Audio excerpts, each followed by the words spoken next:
Ces derniers mois, ces dernières années, le grand public s'est familiarisé avec des termes comme cyberattaque ou hacker ou d'autres mots barbares qui font référence à Internet et qui, de surcroît, font peur. Alors, qu'est-ce qu'on risque aujourd'hui? A-t-on raison d'avoir peur de ce qui se passe sur Internet? Peut-on se prémunir de tels dangers?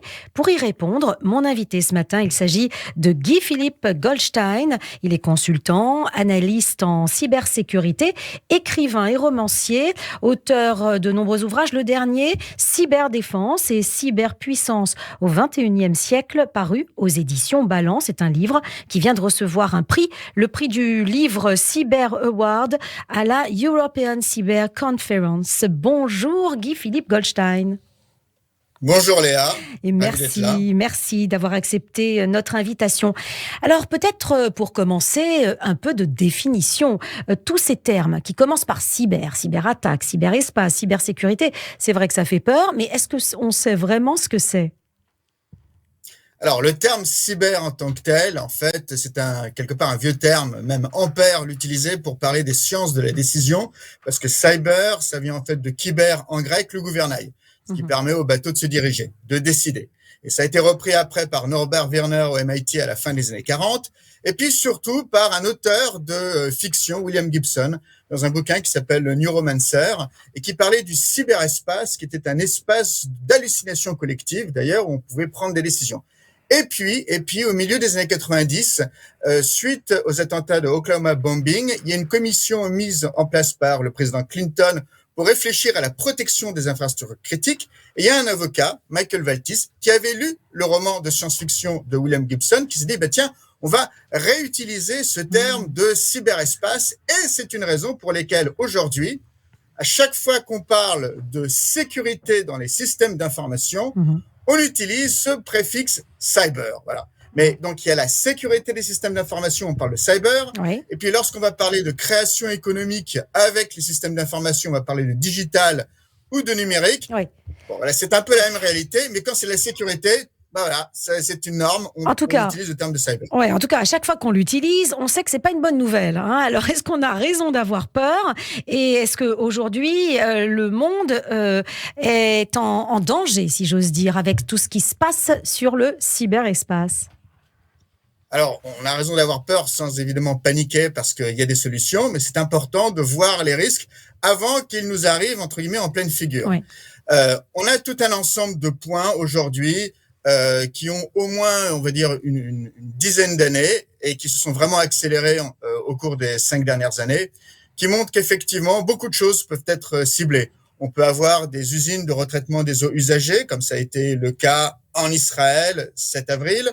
On peut avoir, par exemple, tout ce qui est l'approvisionnement de produits pétroliers ou de stations essence, comme ça a été le cas à la fois aux États-Unis en avril et puis très récemment en Iran. On peut avoir la distribution de l'électricité qui tout d'un coup peut s'arrêter, comme ça peut être le cas en Ukraine ou peut-être même à Mumbai en Inde. Donc, il y a énormément d'éléments qui nous font dire que les choses essentielles à la vie de tous les jours peuvent être atteintes. Et puis alors, j'ai parlé de choses en dur, mais il y a aussi évidemment les hôpitaux qui ont été touchés par des rançongiciels depuis, et en particulier depuis la crise Covid. Et puis évidemment, votre argent qui est aujourd'hui du 0 et du 1 essentiellement dans les banques. Donc tout ça, aujourd'hui, oui, c'est une cible pour des cyberattaques. Oui, alors comment expliquer l'ampleur de cet impact? Comment expliquer la taille finalement, l'échelle, si vous voulez, des conséquences d'un petit grain de sable dans ce cyberespace?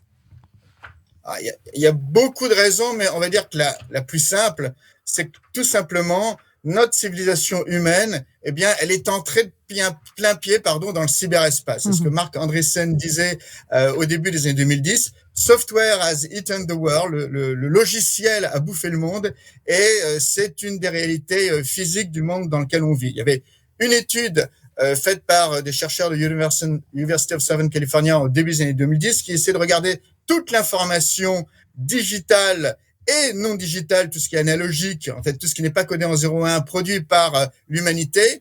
Et on va dire jusqu'au début des années 2000, la quasi-totalité de l'information est analogique. Oui.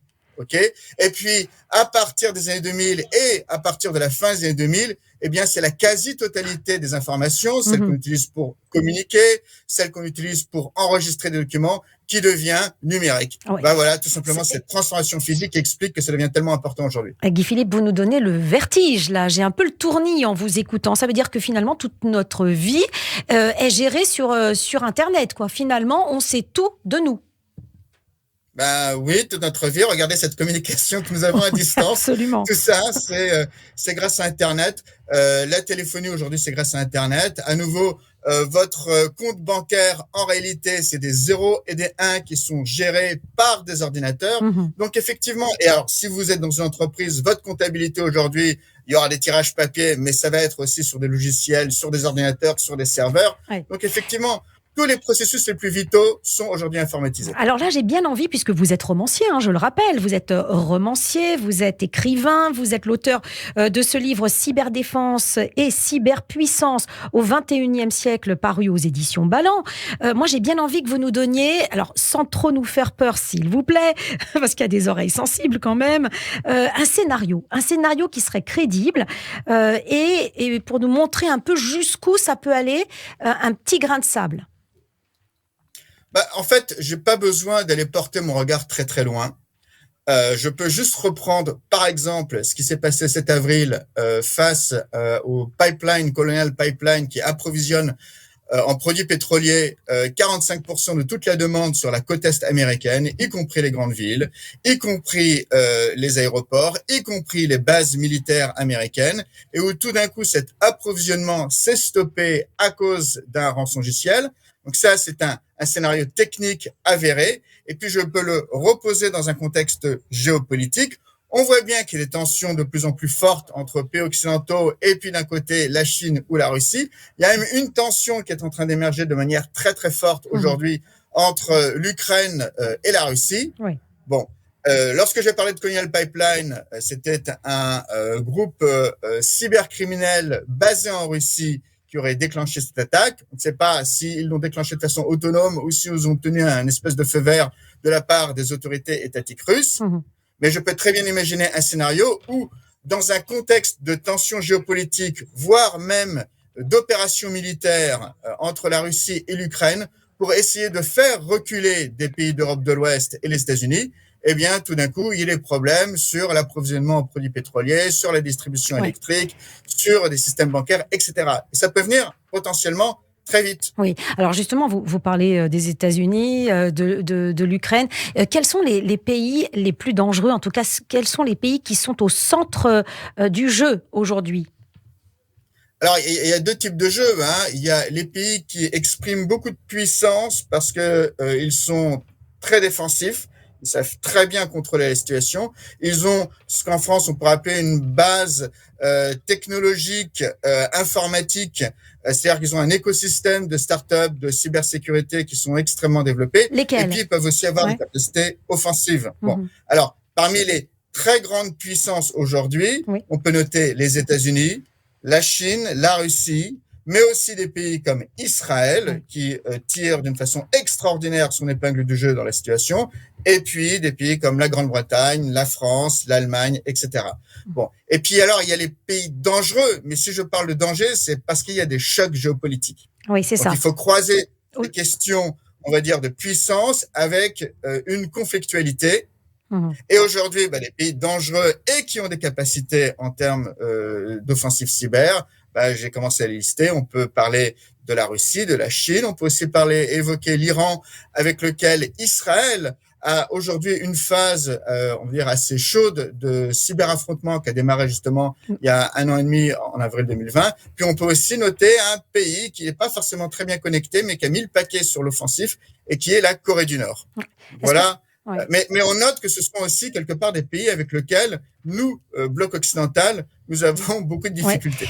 Alors, on pourrait imaginer, par exemple, qu'un pays paralyse totalement son ennemi. Est-ce que une guerre dans le cyberespace, ça peut mener à réduire un autre pays à une paralysie totale et à des conséquences dans la sphère réelle, bien sûr. Par exemple, je ne sais pas, moi, je peux aller jusque une guerre civile, des famines, etc. Alors, c'est marrant l'exemple de la guerre civile que vous évoquez. En tout cas, de la capacité, on va dire, à générer des émeutes, parce que peut-être que c'est un petit peu ce qui a été l'objectif d'une cyberattaque récente que le New York Times attribue à Israël contre les stations, les 4300 stations essence en Iran, 2 ans après les émeutes pour l'accès à l'essence qui avait lieu en Iran à la fin 2019. Et donc là, il y a eu à la fois une attaque cyber, mais qui se voulait en anniversaire d'un grand mouvement d'émeutes et peut-être avec la volonté ou l'idée d'instiller cet esprit de révolte. Oui. Donc ça, c'est pour rebondir sur ce que vous avez dit. Et puis de manière générale, est-ce qu'on peut imaginer des scénarios importants où il y aurait des pans entiers de l'économie d'un pays qui pourrait tomber en rade et donc un affaiblissement grave de la puissance d'un pays?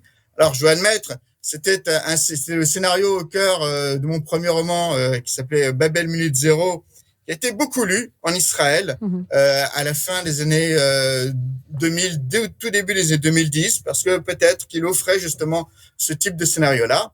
Et ce que l'on sait, et pour montrer qu'on passe aujourd'hui très rapidement de la fiction à la réalité, c'est que lorsque les États-Unis ont voulu contraindre l'Iran à négocier l'accord sur l'enrichissement de l'uranium et qu'il y a eu toute une suite d'opérations cyber pour aider à cette contrainte et aider à une résolution diplomatique, eh bien, il y avait apparemment dans les cartons, ça a été révélé il y a quelques années, il y avait dans les cartons eh bien, une campagne d'attaque large nommée Nitro Zeus, avec l'objectif non pas d'aller tamponner, si vous me permettez l'expression, uniquement les centrales d'enrichissement de l'uranium, mais bien les systèmes bancaires, les systèmes de distribution énergétique de l'Iran, si jamais on n'arrivait pas à contraindre l'Iran à une résolution sur l'enrichissement de l'uranium. Oui, alors on a bien compris. C'est intéressant parce que c'est pas de la science-fiction. Et c'est ça. Donc on a bien compris l'ampleur du phénomène et la gravité. Alors maintenant que l'ambiance est plantée et que vous nous avez bien plombé, Guy-Philippe Goldstein, en tant que consultant et analyste en cybersécurité, dites-nous qu'il existe quand même des moyens pour se protéger. Un État a-t-il aujourd'hui un moyen pour se protéger totalement ? Alors, totalement, c'est difficile, mais se protéger de manière à absorber le choc et pouvoir rebondir, ce qui est la base de la résilience. Résilience, ça vient du latin resiliare, c'est être capable de rebondir. Il y a beaucoup de choses qui peuvent être faites.